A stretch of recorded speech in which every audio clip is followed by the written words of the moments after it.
Narito na ang PTV Balita ngayon. Ipinatupad na ng Malacanang ang half-day work schedule para sa mga kawani ng gobyerno bukas sa April 1.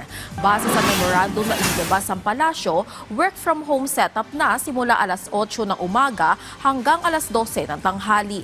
Habang magsisimula naman ang suspension of work ng bandang alas 12 ng tanghali, layunin nitong bigyan ng sapat na pagkakataon ng mga empleyado na makauwi sa kani-kanilang mga probinsya at maayos at gunitain ang mahal na araw.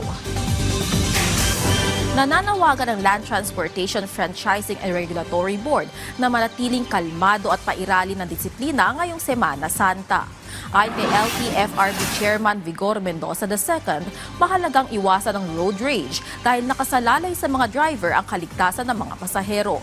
Wala rin aniyang mabuting idudulot ang init ng ulo sa kalsada at maaari pa itong magresulta ng dagdag problema at gastos. Samantala, mahigit 1,000 karagdagang bus units na ang binigyan ng special permit para matugunan ang inaasahang pagtagsa ng mga biyahero.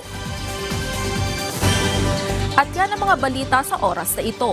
Para sa iba pang updates, i-follow at i-like kami sa aming social media sites at sa PTV PH. Ako si Vel Custodio para sa Pambansang TV sa Bagong Pilipinas.